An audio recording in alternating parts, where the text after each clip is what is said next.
Carrie, you haven't touched your apple cake. Gives me pimples, Mama. Pimples are the Lord's way of chastising. Mama? Yeah. Mama, please say that I've got to start to try and get along with people better. What are you going on about, Carrie? I've been invited to the prom.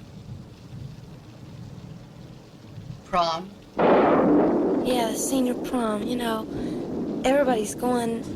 It's that teacher that called, wasn't it? Please see that I'm not like you, Mom. I'm funny. I mean, all the kids think I'm funny. I don't want to be. I want to be normal. I want to start to try and be a whole person before it's too late for me to be. His name's Tommy Ross, and he's a very nice boy, Mom. No. And he promised to stop in and meet me before and hand me in my midnight. Mama, I'm accepted, Mama. No. I'm accepted, Mama. I'm accepted. Come to your closet. No. After all you've been taught, Everyone isn't bad, Mama. Everything isn't a sin. Come to your closet and pray. Ask to be forgiven. He's a nice boy, Mom. You like him. You really like him, Mama. Boys. The boys. The boys. Yes, the boys. After the blood come the boys, like sniffing dogs, grinning and slobbering and trying to find out where that smell comes from. Where the smell is, that smell. Listen, I know where they take in their cars. I've seen it all right. Well, you're not going. Oh, he said I would. Tell that boy you're not going or we're going to move from here. No. We'll move from here and you'll never see that boy again. The rain's coming in. Mom, please sit and talk to me. Close the window. Mama, I'll get him. Please sit and talk to me.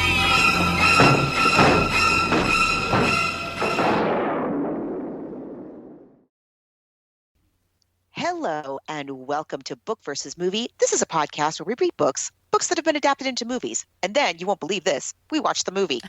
And we try to decide which we like better, the book or the movie. I am Margot P. of ColoniaBook.com, and this is my good friend and co-host, Margot D. of Brooklyn Fit Chick. Hi, everyone. Happy Halloween. Happy Halloween! We love Halloween very much here at Book versus Movie. For those of you who've been with us a while, you know we always do very special October episodes. We've had a couple of really fun new ones that we've done this month, but this is a replay. This is, I have to say, one of my favorite books and movies that I think we've ever done. So a lot of people, as I remember when we did this, a lot of people mentioned in our Facebook group that they had never read this book, even though it is a Stephen King classic. Now, as I said a minute ago, we've done a lot of Halloween episodes over the years. We've been at this for over 5 years. We're running out of room. We're running out of room for all of our many episodes. And so we've put some of them behind a paywall on our new Patreon account. Yes, so you go to patreon.com, and that's patreon.com/book versus movie. You just spell that out, and you can see for yourself. We have 3 different options. We have a $1, a $3, and a $5 option. You can read for yourself.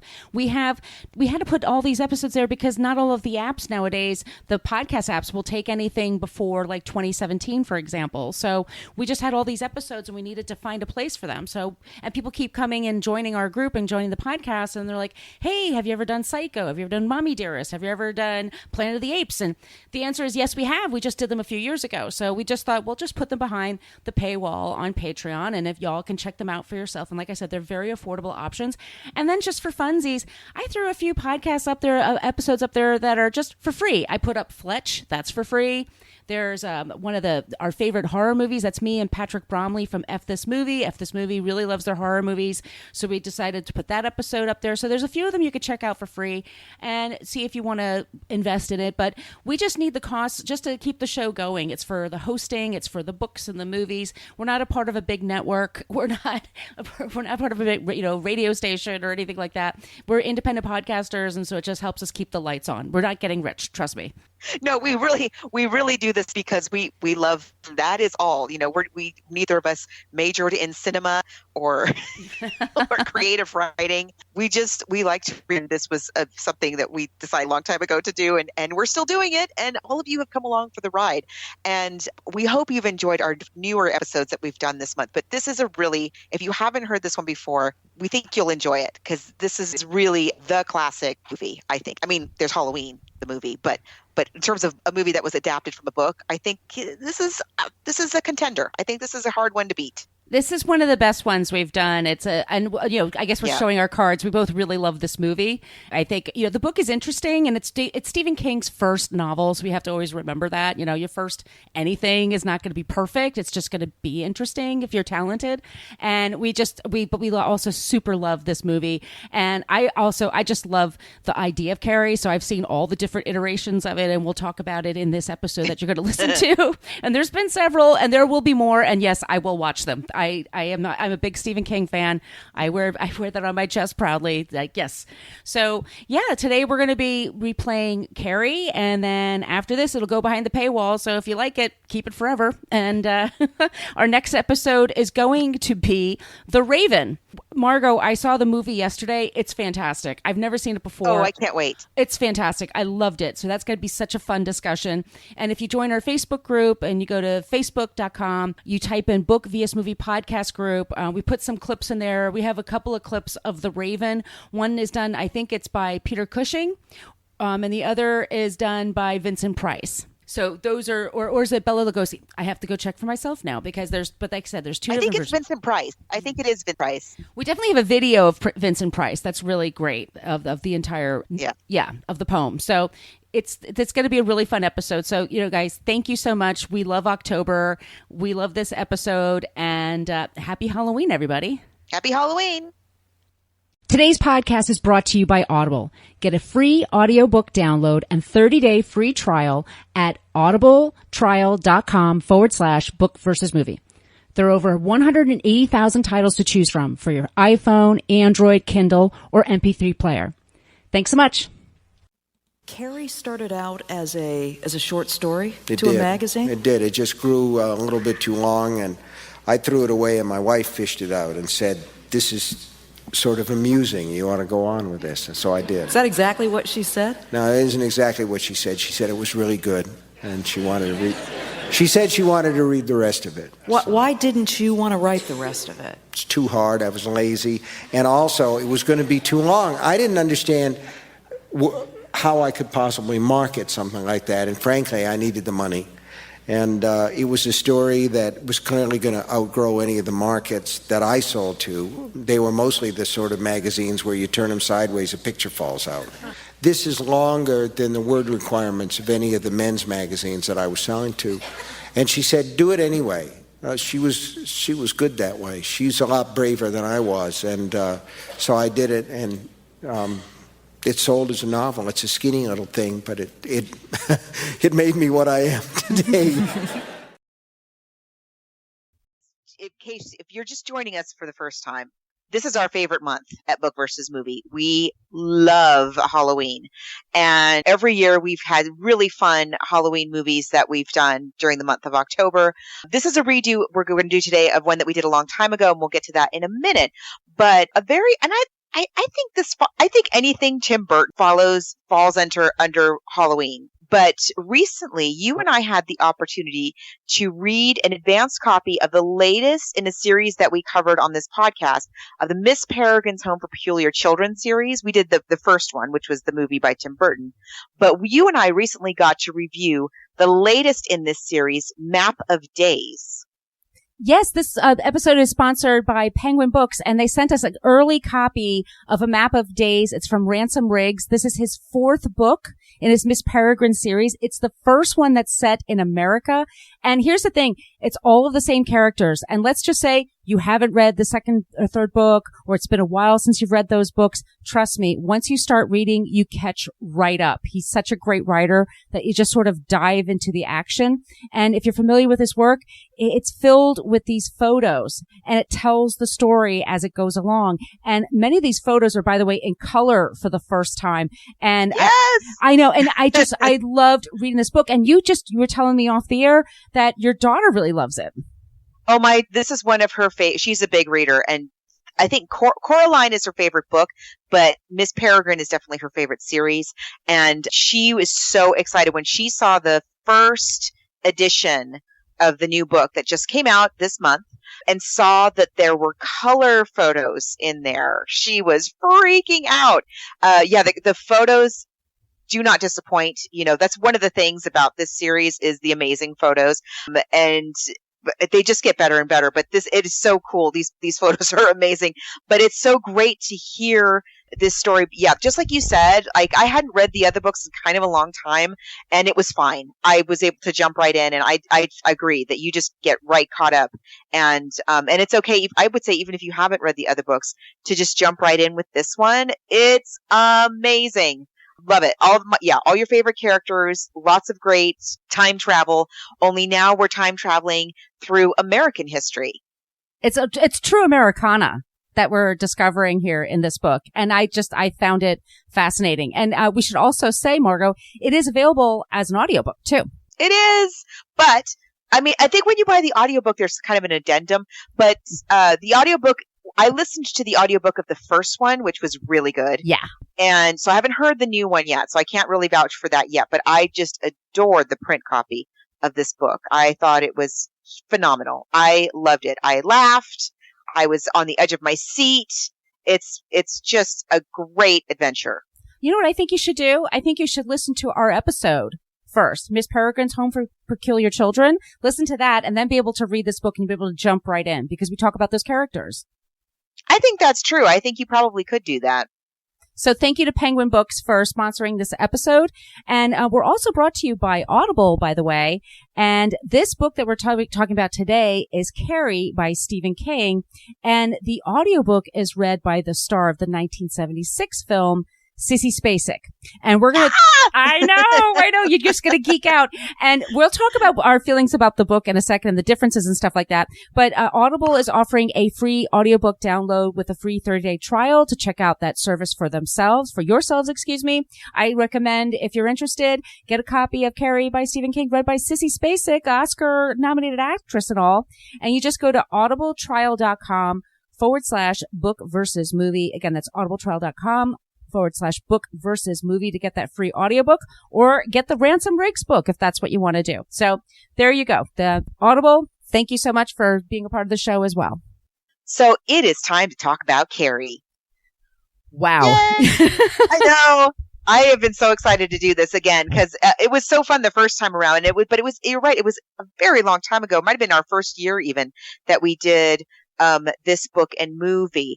And when we originally did it, I had never read the book before. That was my first time reading the book. So we should talk a little bit. Of course, it's by Mr. Stephen King. Yes. Who we've talked about many a time here on Book versus Movie. But this is quite a significant one of his works because it's the first book of his to be published. It's the fourth one he wrote, but it was the first one to be published. So it's really the book that kind of made his first big splash. Yeah, so let's just give quick background, super, super big picture here. Stephen Edwin King, he was born in 1947 in Portland, Maine. He has sold over 350 million copies of his books. He's published over 50 novels, over 200 short stories, several nonfiction books, and several screenplays. He has won the Bram Stoker Award, the World Fantasy Awards. In 2003, the National Book Foundation gave him the Medal for Distinguished Contribution to American Letters. He is Grand Master of the Mystery Writers of America. In 2014, he was given the National Medal of Arts from the U.S. National Endowment of the Arts, presented by President Obama. He is married to Tabitha Spruce. They've been married since 1971. She's also a writer. He has 3 kids, Naomi, Joe, and Owen. Joe Hill and Owen King are both very successful writers themselves. And he started writing short stories as a teen. And Margot said, at the time in the early 1970s, he was writing these short stories for men's magazines, things like that, mystery magazines. And he had this idea for Carrie. He was working at a school as a school teacher. And then on the weekends, he worked at a laundromat. And they were broke. He and his spouse, they really struggled. And he came up with this idea in 1973. He wrote it and he thought he kind of hit a wall with it and he threw it into the trash. And then Tabitha picked it out of the trash, read it, and then went up to him and said, I think you need to finish this. And he says, well, it's more than a short story. She goes, I don't care. You need to finish it. And he did. And he sold it to Doubleday for $2,500. They couldn't even afford a telephone. So they had to send a telegram to his house to say that he got this. And then it was published in March of 1974. And then a few months later, He got the paperback rights were sold for over $400,000, which is $2 million in today's money. So it's unbelievable. It's just crazy. Yeah. And you see like just the simple math of like doubling it and then slapping a bunch of zeros on the yes end between the hardcover and the paperback. Yeah, I think his wife was working like in a donut shop. Yeah, she was working at a donut shop. Yeah. Right? Yeah, and so it's such a the story of how this book came to be is such a great story. And we have to also look at the cultural backdrop of the time. This was right at the height of, what quote unquote women's lib, or what some people call second wave feminism. But there was a lot of fear about women, having rights like people. Getting any kind of power at all over themselves. Yeah. So, Stephen King is so great at taking common fears and unpacking them and peeling away the layers and examining them and putting them into very, very entertaining page turners. Now, Carrie, the book, we're assuming you've seen the movie. Spoiler alert. The 1976 movie, by the way. There are other ones that we could talk about, yes, but we're going to focus on the 1976 one. The original one with the incomparable Sissy Spacek. So the book is very similar to the movie, although, of course, like always, in a book, you have more room to go into a lot more things. So all of our same characters are there. Yes. All of the same characters are there. I should say that the book is dedicated to Tabitha, and it says, and I have my hardback here, my original here. This is for Tabby, who got me into it and then bailed me out of it. And isn't that sweet? The story is of a 16-year-old girl named Carrie White, Carrietta White. It takes place in Chamberlain, Maine. A lot of his stories take place in Maine. And her mother is Margaret White. And by the way, I have a friend named Margaret White. I'm sure there's thousands and thousands of them in America. But this Margaret White is a cuckoo, is a total coconut, as you would like to say. She's a Christian fundamentalist and who reads from a Bible no one's ever heard of before because she quotes passages that don't exist. Oh my gosh, it's crazy. And she has these cuckoo bananas passages that she's quoting from. I don't know what it is that she thinks she's quoting from, but yeah, it's great. Each character is so fascinating. The character of the mother is amazing in this book, even more than in the movie, I would say. The big difference, I'd say, starting off just like right from the beginning, as they are described, is that Carrie and her mother are outsiders and they're considered pathetic creatures. They are considered very unattractive. And I think he describes the mother. I wrote this down. She looks like the ass end of a truck. She is, we're just meant to, Carrie is very, I would say this in the book, very, very, very pathetic. She's described as having skin problems and just being so socially awkward that like she literally has no friends. And on top of that, she's raised by this mother who, is the father killed or the father is just not in the picture anymore? The father in the book? Yeah. You mean? Yeah. Yeah, it's more complicated. Right. You get a lot more background about the relationship between the mother and father. The mother, when she tells the story about Carrie's conception, it's a little different than in the movie. It's basically like rape. She's raped by the father in like a roadhouse. So yeah, I'm trying to remember now if he ran off or if he died. It's sort of, I can't remember which one it is. In the book, I don't remember. In the movie, he ran off with another woman. In the book, though, I think it's a slightly different way that he disappears. But anyway, he's gone. And he was horrible anyway to begin with. And so the mother kind of loses her grip, shall we say, and goes really, really not even fundamentalist Christian. It's not even that. Like you're saying, it's like way out in the deep end with some kind of idea of religion that she has, and also, forces Carrie into with her, just anything to do with not even sexuality, anything to do with the human body, anything to do with like independent thought is just completely, she does everything she can to just completely wipe it out. And I love in the book, this isn't in the movie, but there's a wonderful story in the book about when Carrie is a little girl. And there's this episode where like it's raining stones from the sky. And she's little. I can't remember what the circumstances like. Something about she was the dress she wanted to wear or something like that. No, she was looking at the neighbor. There was a neighbor girl that lived next door, and she was sunbathing. And and Carrie looked at her body because and Carrie's mother dresses in like these sackcloths, basically. Like Margos said, there's no sexuality going on at all. Like they're very very dour.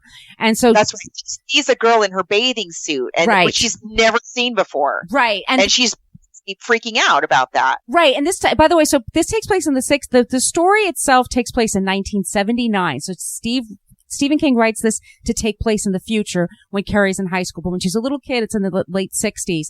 And she notices her neighbor girl next door and she starts asking her like, oh, what's that? And the girl's like, oh, these are my breasts. And then Carrie's mother comes out and has a total freak out on Carrie. Very abusive to Carrie, by the way, verbally and physically. And Carrie, this is her first instance where she sort of manifests this rainstorm, but it's rock storm that hits the house. And it takes out the windows and it just rains on Carrie's house. So Carrie, by the way, all of this, she's growing up in this horrible house that's horrible in every way and everybody in the neighborhood knows about it. So she's considered kind of this freak, unfortunately, her whole life. I don't know if she ever had any normalcy. Like apparently the parents didn't believe in sex at all. So why they even bothered getting married, I don't understand, but they did. Yeah, it's very strange. Yeah.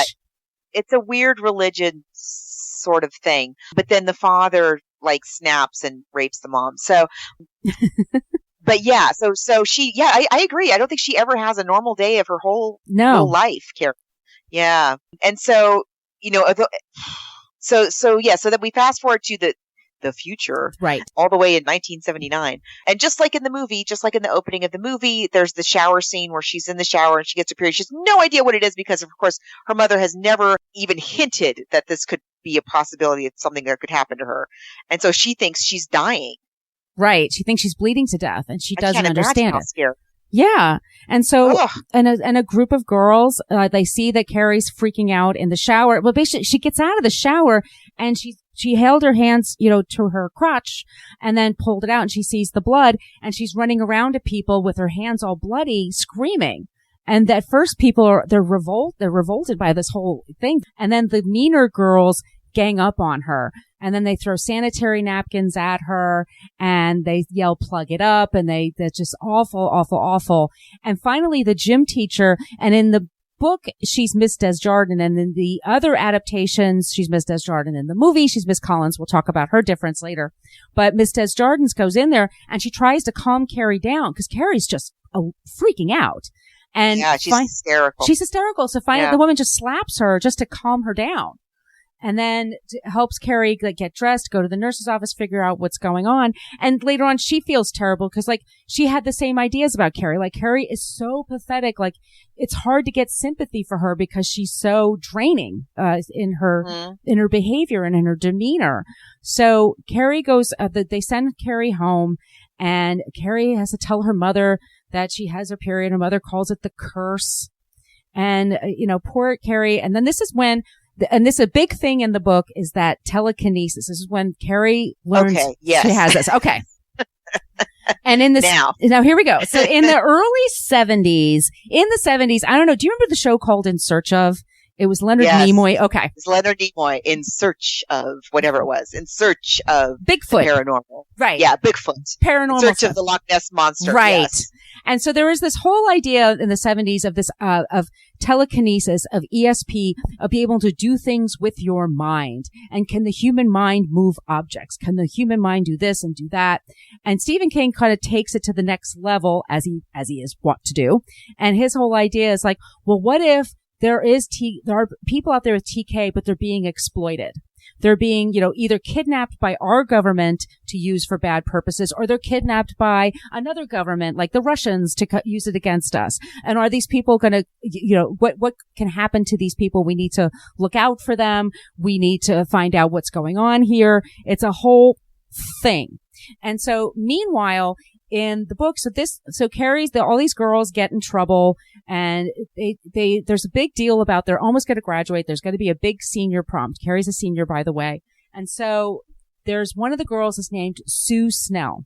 And Sue participated in the gang up on Carrie, but afterwards she felt really bad about it. And she has a boyfriend named Tommy. And she tells Tommy what's going on. In the book, Tommy Ross, he's a really nice guy. And when Sue tells him what she did, his first thing out of his mouth is, well, that's a shitty thing to do.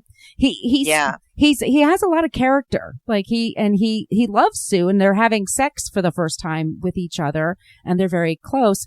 But Sue feels so bad about all of this that Sue decides, you know what? I'm going to have my boyfriend take Carrie to the prom. And it'll, make up for all the years of abuse and neglect and everything. That'll do it. She's a teenager. She's giving it a shot. And Tommy eventually goes along with it. He's like, all right, fine. I'll ask her out if you want me to. And so he does ask her out. And first she says no, but then he talks her into it. And Carrie's mother is like, has a freak out. Like, no, you can't go to the prom. Carrie makes her own dress. She does say yes. Carrie says yes. Carrie does go to the prom. And in the book, Tommy's a great guy, introduces her around, and she's sort of kind of warming up and getting to like other people. But what she doesn't know is that there's a very mean girl, Chris Hargensen. And Chris is the main baddie. She's the main mean girl. She's like the alpha mean girl in the group. And she has stuck in her craw, like she hates Carrie just for existing. And she's mad because she can't go to the prom because she was being punished for attacking Carrie. All the girls were punished, so they had to take their gym class as their detention. And Chris is such an idiot that she screws that up, and then she can't go to the prom.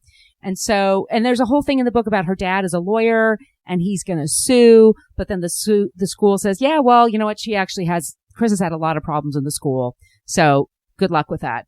So Chris and her boyfriend, who's this older guy named Billy, who's kind of a loser, they decide they're going to get back at Carrie. And so their big plan is, at the prom, we're going to take a bucket of blood and we're going to dump it on Carrie and Billy. And Tommy at the same time. There are actually 2 buckets in the book. And so that's what happens. They go to the prom. They win prom king and queen. They're on stage. The buckets drop. And then Carrie, and just like in the movie, Carrie is then dumped with it. And Tommy in the book, they're both dumped at the same time, but Tommy is actually killed by the bucket. It knocks him out. And once he's knocked out and killed and Carrie sees that, that's when she freaks out. And in the book, Carrie starts to kind of crawl away. She tries to run away. She's like so freaked out. And in the book, she runs out and somebody actually trips her, so she falls on her way out. So everybody is laughing at Carrie. This whole thing that her mother said, they're all going to laugh at you, they're going to make fun of you. That's what they start doing. And once she gets outside the prom is when she locks the doors and sets fire in there and the hoses, and she starts killing everybody. So that's how it happens. It's a little different than in the movie. And I was telling Todd about this. We were watching the movie last night. In the book, like in the movie, she kind of creates all her mayhem at the prom. Everybody dies. And then she walks out and she flips the car with Chris and her boyfriend, John Travolta. And, but in the book, it's much more extensive. Like she Godzilla's her way through the whole town. Yes. And destroys the entire town so that everybody but Sue finds Carrie. Carrie's been mortally wounded and Sue finds her.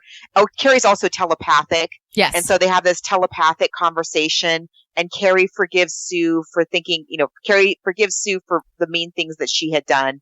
And Carrie dies. And the town becomes a ghost town. Right. And there's a whole, congressional inquest. Yes. Into this whole incident. So there's this, what do we want to call it? Motif. Right. Throughout the book there's a lot about telekinesis. Really a lot. And it's a lot of newspaper clippings and magazine It's a lot of clippings. newspaper clippings and fake government, dossiers. So, there's this framework where it's like the government's investigating what happened to this town, where this one girl went insane and Godzilla the thing to the ground with her telekinesis. And then there's also like his quote unquote historical accounts of other people, other possible cases of telekinesis. So that's another like big part of the book that is not in the movie at all. It's a bit much, the telekinesis stuff. Like, we don't need that. It's beating the dead horse a little bit. Like, just tell me she has telekinesis. I'm fine with that. I'm rolling with the story. She's telekinesis and she's got a crazy wacky mom. Go. I don't need to have like years and years of backlog of this kid could move a spoon and that kid could move a rock. I don't care. But the story is it's a great story. It's a very compelling story, and it's so well written. He does such a great job about writing about teenage girls and issues that women were facing at the time. And I know his wife has really worked on it with him a lot, but still, he's such a good writer, and he's such a sensitive, empathetic kind of a writer that you always just feel so much for his characters, I feel. Yeah, you do. I mean, and Carrie, like you said, like she has this, it's weird in the book, like she has this connection with other people in the town. Like she starts to connect with people there as she's, like you said, Godzillaing through Chamberlain, Maine. Like she goes, and so some people are kind of getting that psychic thing from her. So there's a whole section in the book where the police are investigating what's going on, and they're interviewing all the people, and they interview Sue Snell and everybody else. And like you said, like I'm okay with it just being ESP and I don't need to know anything about, you know what I mean? You don't need to justify it for me. We also should say, like in the book, Sue is pregnant, and she's worried about being pregnant at the last third of the book, and at the very, very end, she loses the baby, or she just gets her period, whatever. But there's a whole thing that Sue is kind of worried, and I think that's part of the reason why Carrie doesn't kill her. Yeah. But I should say this: Stephen King describes Carrie as this: it's a cookie baked by a first grader. It's tasty enough, but kind of lumpy and burned out on the bottom. So. Yeah, I agree. It's a great story. There's so much good stuff in there that you're willing to, just like a cookie baked by a first grader. You're going to eat that cookie. You're still going to eat that cookie because it's a cookie. It's a cookie, right? It's cookie, and cookies are yummy. So it's a great story. It's a compelling story. And, I did find myself kind of fast forwarding through the like, in 1913, a boy in southern such and such, I just found myself just, okay, I'm just going to fast forward through this. I know you're just going to prove to me about how telekinesis is a real thing. That's fine. But the just like always, it's the characters. It's the way he writes the characters. That's always so just what grabs you. You just get so invested in his characters. You really, really do. And one of the ways and Margaret White is a really interesting character. She's a total coconut, like you say, but she's very, very interesting. And it should be said that in the book, there's also a difference between how Carrie and her mom end, in that Carrie's mother, she just makes her mother's heart stop. Oh, yeah. Yeah, it's a lot less gory in the book. She just stops her mom's heart with her telekinesis. And then Carrie kind of crawls away and goes to the roadhouse where she was conceived, where her parents basically had her. And it turns out that's where Chris and Billy are having sex right after in the book, Chris and Billy did not watch the destruction. They dropped the blood and then they got the hell out of Dodge. They left, and they were having sex at this roadhouse place, and then they get out, and then when they look out and they see into the town, oh my God, everything's on fire. And the same thing with Sue. Sue Snell is not at the prom in the book. In the book, she was at home when all this is happening, but then she notices, or she hears all the sirens going off, and like Margos said, it's being Godzilla. This whole town is being decimated by Carrie. Every time she goes by a gas station, everything blows up. Like everything is blowing up everywhere. So those are like the big differences between the book and the movie. But it's a very quick read. And Sissy Spacek does a really great job with it. If you like, once again, if you're interested in it. Of course, right. Yeah. Right. The audiobook for this is really, really good. It's one of the better ones for sure. But yeah, the book has much more destruction, and way, way, way more history of telekinesis. Whereas in the movie, which we'll get to in a minute, but in the movie, all you get is like she's flipping through the card catalog in the library. Mm-hmm. She's looking to figure out like what is going on with me. That like, did I move that ashtray? So that's all you get, and that's all you need. But the book goes on a bit. But oddly, when it comes to the mom in the book, like you said, she just stops the mom's heart, which makes sense. Like, if I can move things, that makes sense that would be how she would kill her mom. Whereas in the movie, it gets a little more cinematic than that, shall we say. Yes. Yeah. So yeah, I agree. Those are the main differences. So should we talk about the movie? Yes. All right, let's play the trailer first.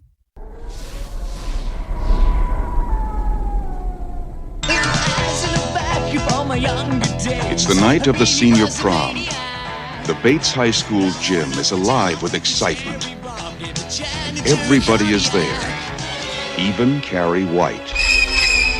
The girl no one likes. We're all sorry about this incident, Cassie. It's Carrie!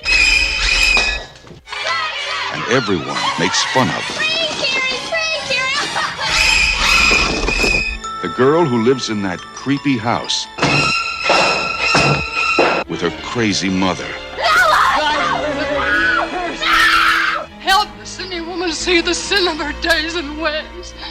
Show her that if she had remained sinless, the curse of blood would never have come on her. The girl with the strange power. If I concentrate hard enough, I can move things.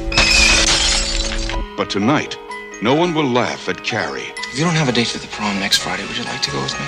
She's with the best-looking boy in the senior class. He's trying to trick me again. She'll be voted queen of the prom. You know, I can make sure that you don't hurt Carrie White anymore. For Carrie, it will be a dream come true. For everyone else, it will be a nightmare. Carrie. A new film by Brian De Palma. Based on the chilling bestseller. Starring Sissy Spacek, Piper Laurie, and introducing John Travolta in his first motion picture role.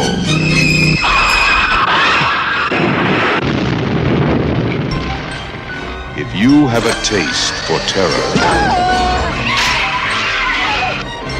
you have a date with Carrie.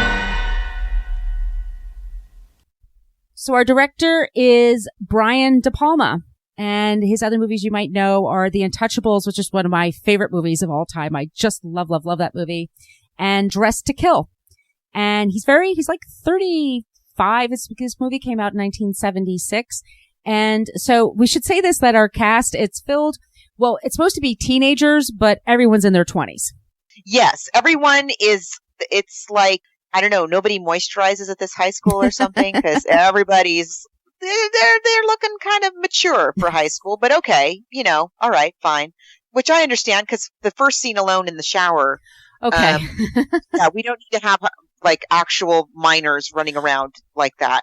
Yeah. Let's talk about the shower scene. Well, there's a lot of, I would just say here also with this movie, and I do love this movie, by the way. I watch it every year at Halloween. I love it. I will say, there with Brian De Palma, and especially here, there's a lot of the male gaze going on with the female form and women being objectified quite a bit. And it opens, like, first it's a volleyball scene that goes right into it. Their whole title sequence, it's just naked girls in a locker room, which is, I'm sorry, I was a high school girl. I had locker rooms. We don't do that. We don't run around naked like, you're an insecure teenager like every other insecure teenager. It's just, it's not like that. But okay, it's a famous, and here's a very funny story, is that, so the actresses did agree to take their clothes off to do the scene. Sissy Spacek did it first. Sissy Spacek is nude in the shower, and she filmed that first, and then he showed them the pictures, and the other actresses agreed. And the editor of the movie said, one of his friends saw the movie, and then afterwards they went up to him and said, "Hey man, how come your name isn't in the credits?" He put his credits on the screen right next to Nancy Allen's naked body. So nobody saw his name because Nancy Allen. Oh God. I know. Well, I went to Catholic school, so there was nothing like that going on at my high school either. But maybe, I don't know, maybe if you're in high school and everybody's 25, maybe that's what happened. That's what because somebody was saying in the 2013 version, all the girls have towels wrapped around them. And I read a review, so I'm like, why did they do that? I'm like, because they're children, because they actually teen actors in that movie. Like, no. And that's what girls do. I know. It's so stupid. Seriously. Yeah. Oh my goodness. Okay, yeah, so it's dumb. So you get past that scene, but then she starts bleeding, and the girls are mean to her, and then you have Betty Buckley as Miss Collins, who in the book, as you were just saying, was Miss Desjardins. She's Miss Collins, the PE teacher, and she was Betty Buckley. If you're old enough to remember, was the mom on Eight Is Enough. The stepmom. Eight Is Enough. The stepmom. Yeah. The stepmom. Remember that? Abby. Yeah. She's like, oh, this guy with the comb over and the 8 kids. Whew. Who's like 10, 15 years older than me. Let me catch him. The newspaper guy. And not that there's anything wrong with a comb over, but this was the comb over of all time. Can we just say? Oh, yeah. Yeah. It's show business. The guy gets a wife that's like at least 10 or 15 years younger than him. That's it. Yeah. Because the first wife was too, but so that's interesting you mention him, because the woman who played Diana, I'm blanking on her last name. She was the girlfriend of John Travolta in real life. Yes. And then she died of cancer around this time. And this John Travolta's in this movie. And at the time, he had just hit it big with Welcome Back, Kotter. And this is his big movie debut. So his name is listed second after Sissy Spacek in the credits. And he's barely in there. He's not in it very much, but yeah, I gathered, I was kind of trying to figure out the timeline. It looks like he started filming this right when he also started doing Welcome Back, Kotter, which if you're not old enough to remember the bicentennial, it's hard to impart how massive a hit. Oh my God. Welcome Back, Kotter was. I loved that show so much. I remember everybody having a lunchbox, a Welcome Back, Kotter lunchbox. And you had your favorite character. Yeah. You had Freddie Boom Boom Washington. Yeah. He played Vinnie Barbarino, and he was dressed as, he was in his Vinnie Barbarino outfit when he auditioned for this movie. And that's why one of the reasons they picked him, because he looked younger. Because he was either 24 or 34. I can't tell by my notes how old John Travolta was at the time. But, yeah, but Sissy. Here, let's see. Yeah, look it up. Sissy Spacek was 25. It's 22. 22. Okay. And so Sissy Spacek was 25 when she filmed this. And by the way, Sissy Spacek, we talked about her in Castle Rock when we did that TV series recap. And she was also in The Help. We covered that a long, long time ago. She was actually homecoming queen at her prom. And she is a phenomenally beautiful woman. So they don't, with all of the Carries that have come since then, none of them are as described as she is described in the book. They sort of just make her like a pretty lady that just lacks confidence. Yeah, which is that's fine. Very true. Yeah, which is fine because it's movie town. I know, but yeah, you're right. In the book, Carrie is not Sissy Spacek. She does not scrub up so well. No. So it's not. Yeah, like when Sissy Spacek in the movie, when Sissy Spacek is up there with Greatest American Hero. What is his name? William Catt. Mm-hmm. Who was the son of Della Street. Right. Perry Mason. What's her name? You know, from Perry Mason, the one woman in Perry Mason, Della Street. Anyway, he was her son and starred in Greatest American Hero. And anyway, so when she's up there with him, like they look like beautiful California prom king and queen. Like they are gorgeous. They are the epitome of 70s beautiful. She looks like a shampoo commercial. Oh, absolutely. And so, no, it's not like, oh, it's the little homely girl with the super handsome guy, which is what's happening in the book. Yeah, I agree. It's Hollywooded up, but okay, fine. Which is fine, right? It's fine. Okay, Piper Laurie. Oh my God! So I love Margaret White is Piper Laurie. Piper Laurie, by the way, this is 1975 or 6 when they were filming this movie. It was released in like Christmas of 1976. So Piper Laurie, she was in The Hustler in 1961 with Paul Newman, and she retired from film acting. This was her big return, like 15 years later. She was married. She was lived up in Woodstock. Her husband was a movie reviewer, Joe Morgenstern, and she was living a quieter life. And then she got this script, 43 years old, and then so she read it, and she hated the script, by the way. But her husband said, you know what? I hear Brian De Palma's going to do big things, and he does a lot of comedy. He likes comedic touches in his movies. So maybe it's like a black comedy. So Piper Laurie thought she was filming a black comedy. So she treated it like it was a goof. So she went super over the top with her performance. Yeah. And it wasn't until very broad. Super broad. And and then she tried to add more comedic touches to it. And that's when she said Brian De Palma had to take her aside. Like, do you understand? Like, this is a drama. This is a thriller. And she laughed because she's like, oh, stop it. And then she found out, oh no. And then she thought should stop. He says, no, keep doing what you're doing. It's great, but it's not a comedy. Like it's serious. And she and Sissy Spacek were both nominated for an Academy Award. And I think their scenes together are incredible. Those are my favorite scenes, are the Sissy Spacek and Piper Laurie scenes. They're all, those are all my favorite scenes. You know, the one she drags her into the closet. The one I love when she's at the sewing machine. She's like, da, da, da. She said the Piper Laurie is sewing. What is she sewing? This is the first thing I want to know. Like, what on earth are you sewing? Another cape? What are you sewing? La, la, la, la, la. And she's singing like her hymnal songs at the sewing machine, this ancient sewing machine. And Sissy Spacek comes out of the closet and comes and kisses her goodnight. And then the scene when she's getting ready for the prom, Carrie's getting ready for the prom and the mom's trying to stop her. And Carrie is telekinetically pushing her onto the bed. That's I love it. Her face, like every time, it's so great. They're wonderful together.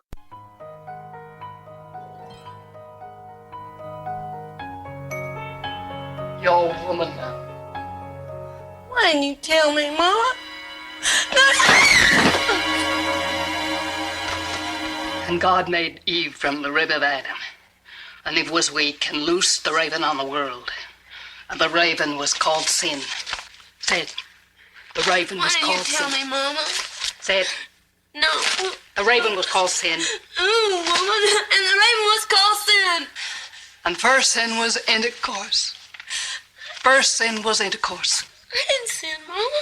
Say it. I didn't sin, Mama. First sin was intercourse. First sin was intercourse. First sin was intercourse. And the first sin was intercourse, Mama. I was so scared. I thought I was dying. And the girls, they all laughed at me and threw things at me, And Mama. Eve was weak.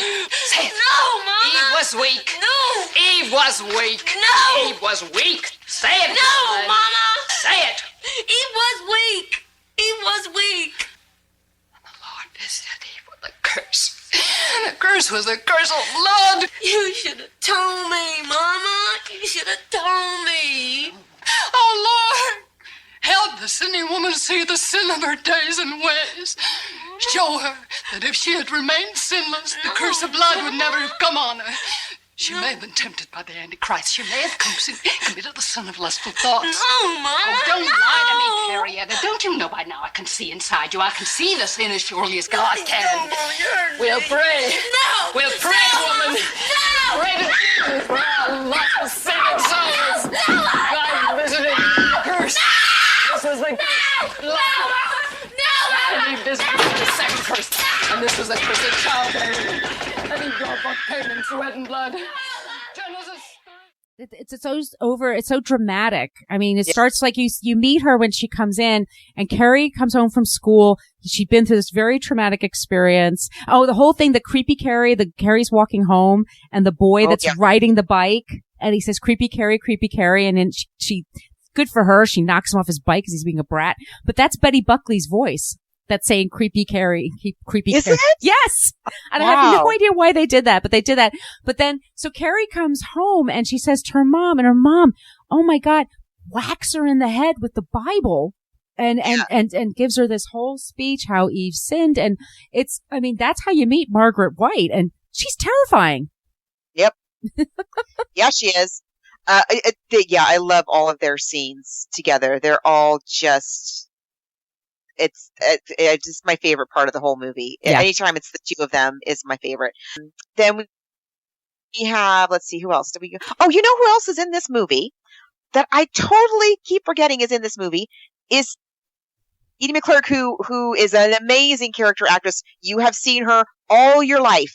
But in this movie, this is her first movie, and so she's one of the teenage mean girls in Carrie. She had an acting background, an improv background. And so that's one of the reasons she was hired, because Helen wasn't really a big part. And Edie McClurg was like, I gotta jazz this up. And so Brian De Palma liked improving. He welcomes that from his actors. So she's just improved all of her lines and they all got in. So that's why she was listed in the credits and everything. But originally she didn't have any lines at all. She kind of had to muscle her way in there, but she's great in this movie. And I love PJ Souls as Norma. And I love Norma. Norma always wears this red hat. It's so everywhere. Weird. She even wears it to the prom. Yes. Well, it turns out that PJ Souls, she was a model. And just before the movie she started filming the movie, they made her get this really crazy haircut where she had super short bangs. And she has super curly hair, so it looked really weird. So she showed up and just put a red hat on, and she decided that's going to be Norma's thing. So she has it. Like, I love it when she's at the hair salon and the hat is above the hair dryer. Like, she's sitting there. I love that. I love that touch. Oh.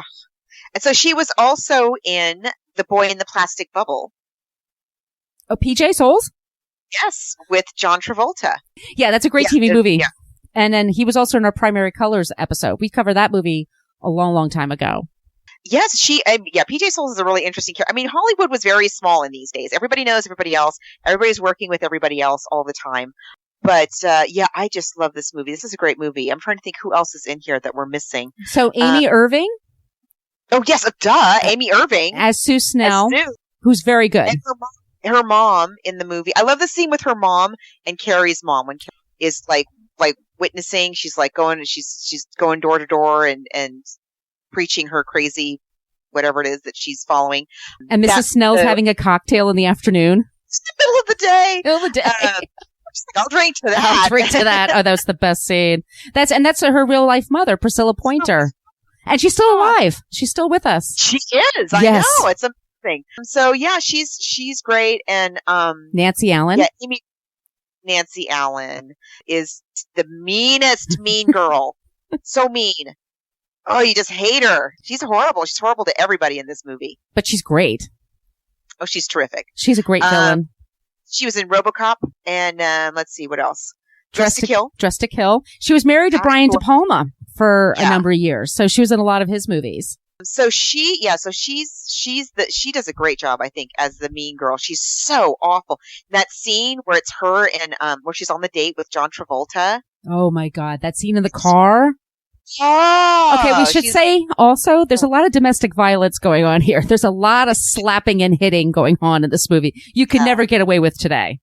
No, this is very true.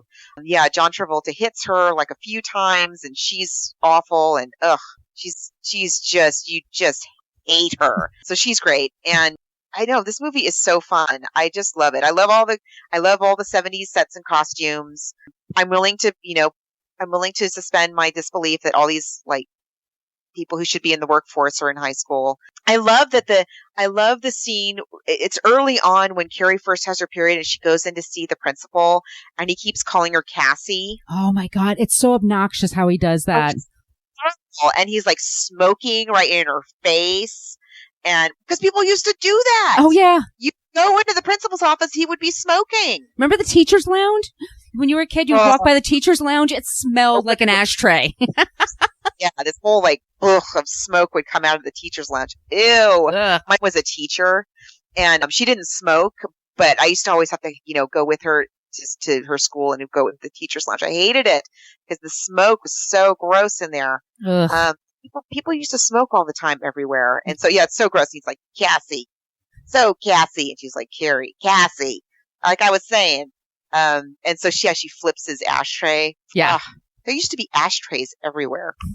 People used to smoke everywhere. It was not a big deal. So we should say Tommy's a little bit different in this movie, played by William Catt. He's a little snarkier. He like the book Tommy is kind of on board with all this. Movie Tommy needs a little bit more talking into, and Sue has to just sort of convince him to do it. But he does. I mean, it takes him a couple of tries, but Carrie eventually gives in and decides she will go to him. And I love Miss Collins in the movie because she is somebody who, this is also another thing, like she defends Carrie. She's supportive of Carrie. She's Carrie's friend the whole time. And then she gets killed in the end. Yeah, she does. She does. And in no other version does she get killed. No, she does not. No. No, in the book she doesn't die. Well, what do you want to know? Why Tommy asked her to the prom? Well, I asked him to. why? What for? What could you possibly have had in mind? I thought it would be a good thing for Carrie to get her to join in with a few things and be with people. Make her a part of things? Right. Come on, Sue. We're not that stupid. Neither is Carrie. I don't know. You mean you're not gonna go? You're just gonna stay home and miss your own senior prom? Come in. What is it? Just the attendance sheets, Miss Collins. Thank you. You know you can't go without a date.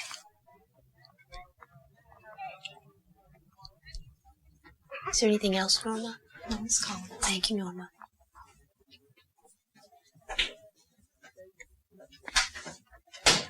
Which brings us to you. Miss Collins, I have to get the prom. Well, it's too bad, isn't it? If you don't mind, this is between Sue and I. Oh, but I do mind. Unless, of course, you'd like to continue this little discussion in Mr. Morton's office. What is the big deal? Because it is a very big deal for Carrie White, and you know it. Well, she already said no anyway. Yeah, well, with a little effort, you can change that. Don't count your chickens. Just don't try. Fine. I won't try. Wait a second, it's not fine. You can't order someone not to take someone to the prom. Well, you know, I can make sure that you don't hurt Carrie White anymore. We're not trying to hurt her, Miss Collins. We're trying to help her. How?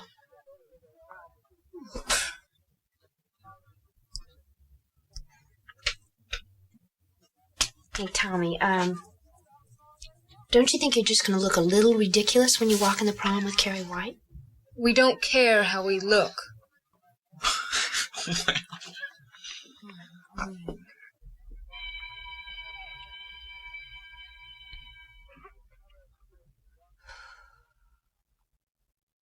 And in the book too, she's more complicated in the book than she is in the movie. But I love Betty Buckley in this movie too. Like, she's really there for her. She's really somebody that, you know, really sees Carrie and really tries to help her. And yeah, I love that scene where they're at the prom and they're just talking. I like that scene a lot. Yeah. Well, it's funny. This is like, somebody pointed this out to me. It's so true. Like, this movie kind of operates on a level, like, you get lulled into it. Like, almost you go, like, you're falling asleep to this movie, especially at the prom sequence. Like, the orchestra, like, builds and they're dancing and they're dancing and it's round. And then all of a sudden, all hell breaks loose. And it's a total tonal shift. And I think that's part of what makes it great, because it just comes out of nowhere, right? It just, all of a sudden the energy's completely different. It's frenetic. You don't know where it's coming from. And you don't know, like, is Carrie possessed by this and has no control over it? Or is Carrie completely in control of it? Right? Like, is she just, it's amazing. Like, that last scene, and it's a famous scene, but that, you know, and Brian De Palma sets it up so well. They're walking to the stage when they're announced that they won. And then you see John Travolta and Nancy Allen under the steps. And then you see the rope. And then in the movie, Sue Snell comes over because she wants to just see them get crowned king and queen, just to see what's going on. And then she notices what's going on, and she's trying to warn everybody, and she gets thrown out. And just as she's thrown out, that's when Carrie, like, loses it. And that's when, like, the blood drops. It's just incredible.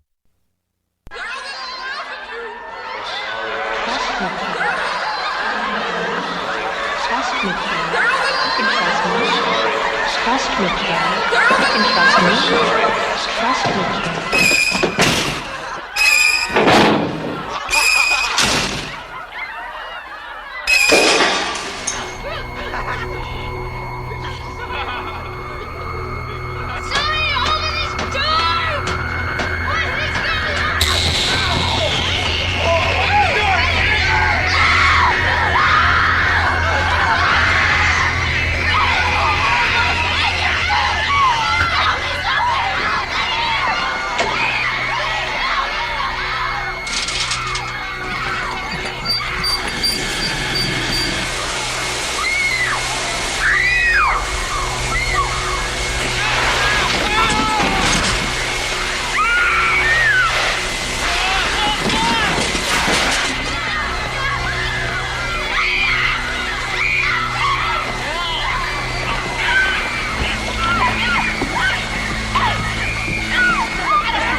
It's done so well. Yeah, I agree. The timing and the pacing of the movie in general, but that scene in particular, I completely agree. Yeah, you totally get lulled into this high school prom.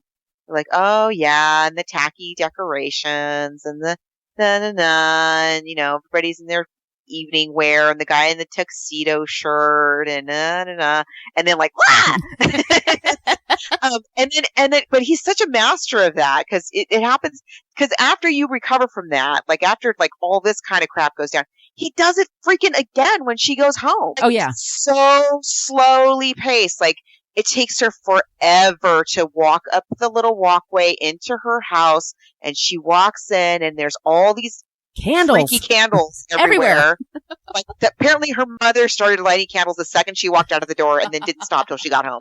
And like there's hundreds of candles, and it takes over her a long time as she's walking through the house, walking among all these candles, and then finally comes upon the mom, and then that fantastic scene where they're praying and the mom stabs her. I never noticed this. This is the first time I ever noticed this watching this last night. I've seen this movie dozens of times.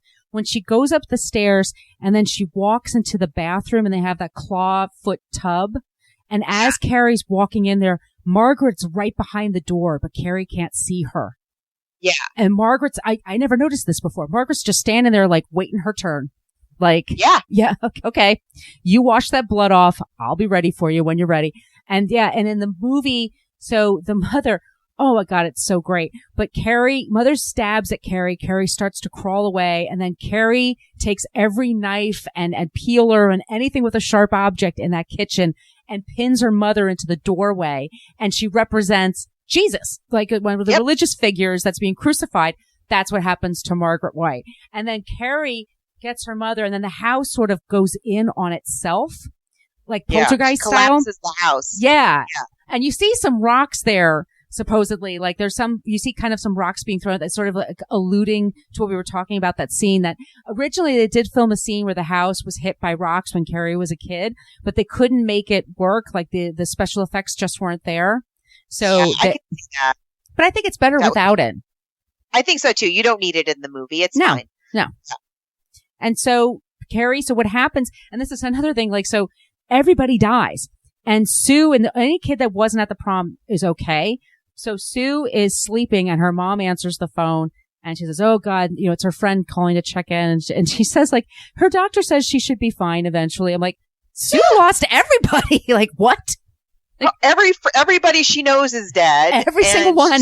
She probably feels partly responsible because she was trying to stop it and she wasn't able to. And she was the one who told Tommy to ask Carrie to the prom. Yeah. And but she's young enough that she'll forget all about it in time. Yes. She's 25. Like, really? I know. This was psychology. This for females in 1973 is what we're talking about here. Not very evolved. So yeah, and but I love that scene too. I love that phone conversation. It's like just the icing on the cake. And then we find, so in Sue's dream we find out, but Sue Snell is walking and she sees a graveyard and she sees, or the house where Carrie used to live is there. And there's this, and she leaves flowers there. Or is she at the graveyard or is she at the house? She's walking up to where the house was. And it's just this hole filled with stones and a for sale sign that's in the shape of a cross. And it says Carrie White rots in hell. Right. And an arrow pointing down, and she's going to leave. It's a dream, right? So it's sort of Carrie's house, but it's also sort of Carrie's grave, which it was. It's also Carrie's grave. And in the dream, like, Amy Irving is looking like absolute 70s perfection. Yep. She looks absolutely like an angel. And she's going to put these flowers down, and then the famous thing of the hand bursting up and the bloody Carrie's hand and grabbing her arm. We should say screams and screams and screams. So the art director of the movie is Jack Fisk, who is Carrie, is Sissy Spacek's husband. And they've been together since like 71 or 72. And he helped put that together. Like there's rocks on the ground. And then that's actually Sissy Spacek's hand reaching through the rocks. It's a real arm. That's a real arm. I know. And supposedly like for the prom scene, like it took them 2 weeks to film the prom scene. She slept with that blood over her because she didn't want them to try to have to match it up the next day. Like to put the blood in the same spot. So she slept like that in a trail. I know. She was dedicated for this part. Unbelievable. Yeah. Yeah. It's I mean, it's a classic. It's a great movie. I think it's well directed. I wish that the locker scene didn't have so many naked 25-year-olds running around. Right. But other than that, apart from that, I love this movie. So do you want to hear like the adaptation since then? Oh yeah, let's real go quick. over that. Real quick. Yeah. So okay, so there's 1999, there's The Rage, Carrie 2, which has Sue Snell, Amy Irving is in there. It's not good at all. Don't even bother with that, you guys. There was a 2002 TV movie, and Angela Bettis plays Carrie, and she played Janet in Girl Interrupted, the girl that was anorexic. And she's in a movie called May, which is a horror film. She's excellent as Carrie. They have Patricia Clarkson as Margaret White. They have Rena Sofer as Ms. Desjardins. And then they have actually a person of color playing Sue Snell. And her name is Candace McClure. And it was kind of cheesy. I mean, they did the special effects with the rocks hitting the house, but it's like from 2002. So it looks like cheesy. Yeah. And they were going to make this a pilot for a TV series. So at the very, very end, Sue and Carrie kind of take off together. Like they're going to be on these telekinetic adventures. And it's very, very cheesy. So that's the 2000. Not that everybody knows about that one. All these are, by the way, are on Amazon Prime right now, if you're wanting to check them out. And then the last one was a 2013 version. It was directed by Kimberly Pierce from Boys Don't Cry. And it's with Chloe Grace Moretz as Carrie and Julianne Moore as Margaret White, and Judy Greer is Ms. Desjardins. And it's okay. I feel like there's a reason why they picked the older actors is because they have more experience. They're just a little bit better on camera. When you have teenagers, like it's a real crapshoot if they're any good. And then you kind of can't do it. And then there's so this is actually the 30th anniversary. There was a Broadway musical based on Carrie, and 1988, and it premiered on Broadway, and it's known as one of the most notorious flops in Broadway history. And they spent $8 million on it. It starred Lindsay Hatley, and Betty Buckley is Margaret White.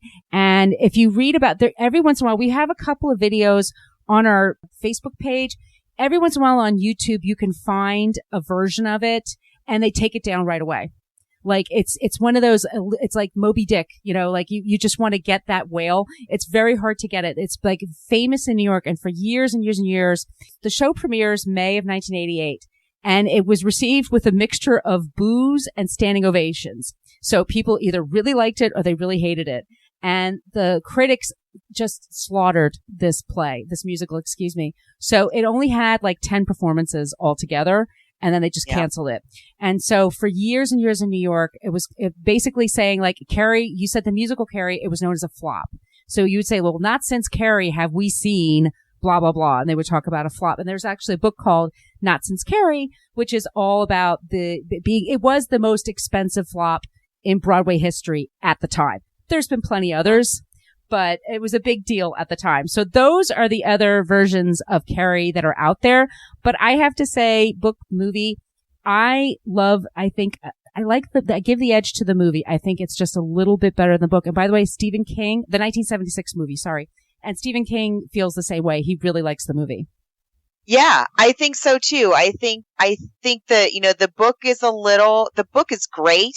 Don't get me wrong. But as we said, there's whole hunks of the book that just don't even need to be there. Right. And so, you take those out and you have the movie. And we've got John Travolta, and you've got you got a really nice, a nice Barbara Walters filter on the lens. The Vaseline on the lens. Everybody looks beautiful. Yeah, everybody looks gorgeous. You got the wonderful 70s outfits, and you know, it's just iconic. Just that scene of her in the prom dress with the blood. I mean, come on. And the Psycho, they sampled that from Psycho. Yeah, that's all. And that all became iconic. Like the whole Carrie at the prom scene, like everybody knows about it. Even if you've never seen the movie, you know about it. Yep. Yeah. So yeah, I have to give the edge to the movie as well. But yeah, it was really fun watching this again. It's such a good movie. And it's a great book too. It's, as you said, it's a really quick read. Yeah. And you can just skip all the telekinesis history. It's okay. If it says Dateline, Portland, blah, blah, blah, ignore that part. Just ignore it. Yeah. Just Go back to the Margaret White stuff. Yes. But yeah, I agree. Movie. Yep. Okay, so what are we doing next? So I was thinking, Margo, we got a lot of requests for this, and the movie's easily available, and the book's available on Kindle and everywhere like that. And it's going back to Steven Spielberg, Ready Player One. It's a lot of a lot of people ask for it. It's set in the 80s, or like there's a lot of 1980s motif going on here, and people kept asking about it when the movie was released this past March. Margo and I don't cover movies that are currently in a theater that you have to actually go out to, because we don't, wherever you live in the world, you might not be able to get to one. Like right now, I'm nursing an injury. I can't get to the movies all that easily. So we try to stick with things that are streaming that you can get pretty easily. So I was thinking that one. I thought that would be really fun. Yeah. Yeah. Now that it's cheap and accessible, let's do it. Yeah. And the novel is by Ernest Cline, and the movie's by Steven Spielberg. So we'll be back in a couple of weeks with that. And then we're going to replay, you and I were talking off the air, Thank You for Smoking. So we will re-release that one, which is such a great episode. That was I completely forgot that we had done Thank You for Smoking. So I'm actually looking forward to hearing. I know, me too. Well, with the election coming up, it's all about DC. And I think you and we recorded it. I think it was like soon after we went to the Women's March, or maybe it was the anniversary of the Women's March, but I can't remember. All these shows start to mix up in my brain. No, me too. I know. I was having lunch with a friend of mine today, and she was like, what's the best book that you've read since you've done the podcast? And I was like, oh, geez. I don't know. And I had to say, really though, so many of the movies that we've done are based on masterpieces of fiction, so it's kind of hard to say, like To Kill a Mockingbird just won the Great American, it just got named the best American novel of all time.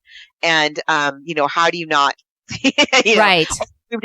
Like In Cold Blood, or, we read so many amazing works of fiction that I can't pick one. I can certainly pick the worst. That's Jaws. That's easy. Yeah. But what's the best one? I don't know. We've read a lot of great books. We've been lucky. This will be good. I'm excited to do. Yeah, it's sci-fi, and that'll be fun. We haven't done sci-fi in a while, so that'll be fun. Good. So you can find me on the web at the Chingona Homesteader. My other podcast is the Chingona Homesteader Podcast. All of my social media call outs are at She's Nacho Mama, SHESNACHOMAMA. And where can they find you? You can find me everywhere on social media at Brooklyn Fit Chick, and that's for Twitter, Facebook, and Instagram. I don't do Facebook as much, but Instagram and Twitter, absolutely Brooklyn Fit Chick. And my blog is brooklynfitchick.com. And you can find us at Book versus Movie wherever you get your podcasts. Thank you so much for listening to the Book versus Movie podcast. We are a part of the Frolic Podcast Network. You can find more podcasts you will love at frolic.media/podcasts. We follow the hashtags LadyPodSquad and Podern Family. If you want to support the show, you can go to our Patreon page, go to Patreon, and look for Book versus Movie Podcast. We have a basic Facebook page, but we also have a private Facebook group. Go to Facebook and type in Book vs Movie Podcast Group if you want to join that. You can follow us on Twitter and Instagram at Book versus Movie. Spell all those words out. If you'd like to send us an email, it's bookversusmoviepodcast, spell that all out, at gmail.com. You can follow Margot D at Brooklyn Fit Chick on social media, and Margot P at She's Nacho Mama. Thanks so much again for checking out our show, and we'll be back soon with a new episode.